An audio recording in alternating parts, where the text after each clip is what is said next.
नमस्कार भावांनो. आज जवळपास 6 ते 7 महिने झाले मी लाईव्ह ट्रेडिंग करतो आहे आणि जेवढं सोपं वाटलं होतं तेवढं सोपं नाही आहे. मी ऑलरेडी 2 वर्षापासून शिकत आलो होतो. बट रिअल अकाउंट आणि रिअल पैशाने जेव्हा आपण ट्रेड करतो ना, ते इमोशन वेगळे असतात.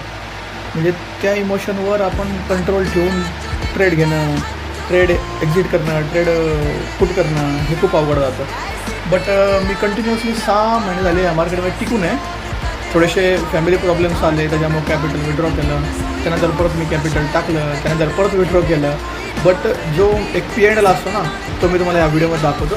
मागच्या 3 महिन्याचा फॉरेक्समध्ये आहे, क्रिप्टोमध्ये. आणि त्याच्या अगोदर तुम्हाला माहितीच आहे, मी इंडियन मार्केटमध्ये कॉस्ट टू कॉस्ट होतो, म्हणजे ना लॉस केला ना प्रॉफिट केला. बट मी जवळपास 60 ते 70 ट्रेड प्लेस केले आणि त्या ट्रेडमध्ये मला ना प्रॉफिट झाला ना लॉस झाला. मी कॉस्ट टू कॉस्ट कट झालो. बट क्रिप्टोमध्ये प्रॉब्लेम असा होता ना, की या ठिकाणी ब्रोकरेज खूप आहे.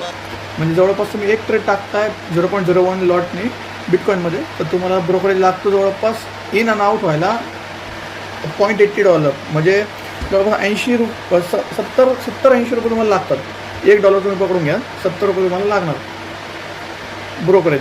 आता तुम्ही समजा कॉस्ट टू कॉस्ट जरी कट केला ट्रेड, तरी पण तुमचा जो आहे ना 80 रुपये जाणे फिक्स आहे पर ट्रेडमध्ये. आणि जर तुम्ही प्रॉफिट केला तरी पण तुमचे 80 रुपये जाणे फिक्स आहे. आणि डेल्टा एक्सचेंजमध्ये विषय असा आहे ना, की $85 पर डॉलर रेट फिक्स आहे. त्यामुळे तुमचं इथं मॅनिप्युलेशन काय होत नाही. बट डेल्टा एक्सचेंजमध्ये प्रॉब्लेम असा आहे ना, ब्रोकरेज हाय लागते. आणि बाकी टर्मिनल तर ठीक आहे,